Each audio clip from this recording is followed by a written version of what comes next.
What up, though, y'all? It's Chris broadcasting to you from the D. And I was not expecting to talk about dating apps again so soon. I made a video recently where I was going through a few of the reasons why men are not successful on dating apps. And I did say that I don't think you should be on them at all.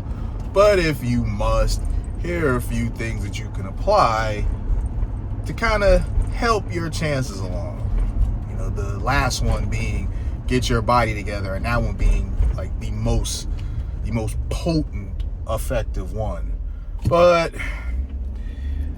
I have just learned that Tinder has rolled out a height preference for paid members. So I didn't know that there was a paid version of Tinder, but apparently there is. There's a regular one and there's some sort of paid premium tier, whatever they want to call it.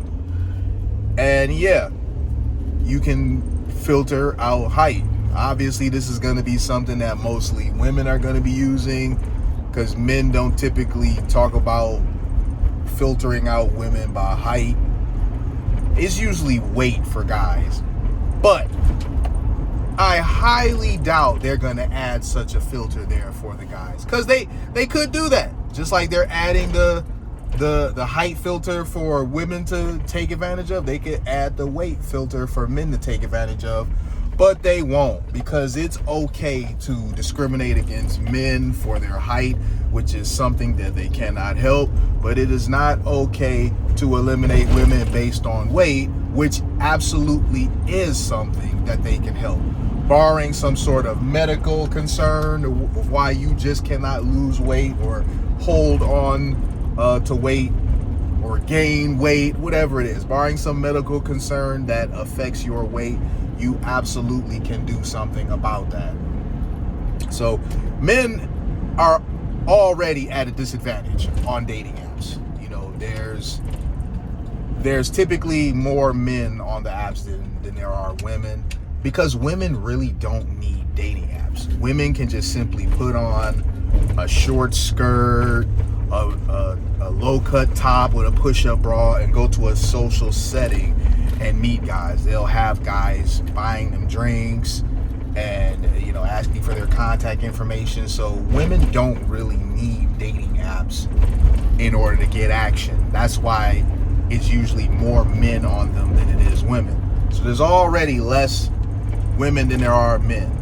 And then you take into account that the men typically are the pursuers.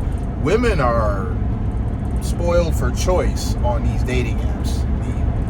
I think they said for like every one match for guys, there's like 9 matches for women. I don't know how accurate that is, but if that's the true metric, it wouldn't surprise me. Or basically, it wouldn't surprise me if that's the true metric. Because I just know that women in these social media situations, and the dating apps kind of springboard off of social media. But women, whenever it's some sort of app that they're featured on, they're always going to have preferential treatment, because, you know, and this is why women feel like they're the prize, because on these sites, in these circumstances, they are chased after like they are the prize. So I can't blame them for feeling like they are.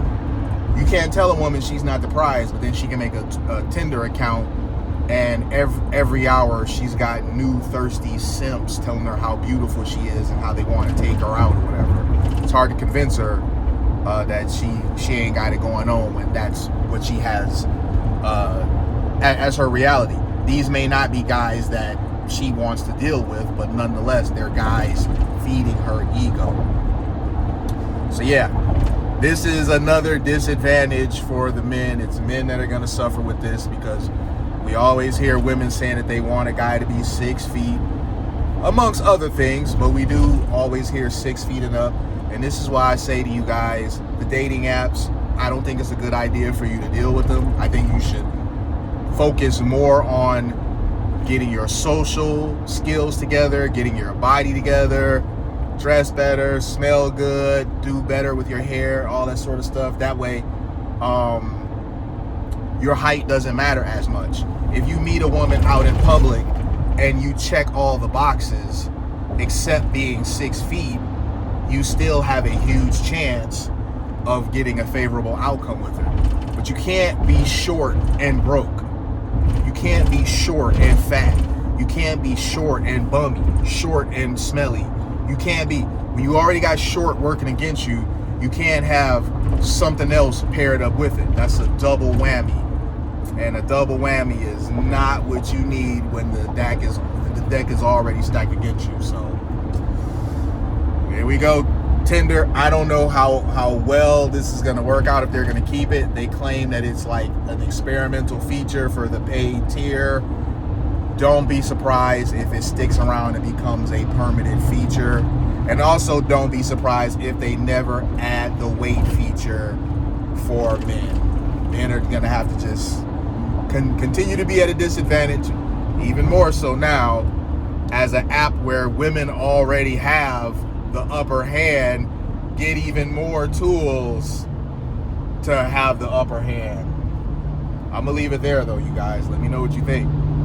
Hit me with a sub if you like what I do. Hit me with a like if you like what I do. I'm gonna holler at y'all in the comments. Peace.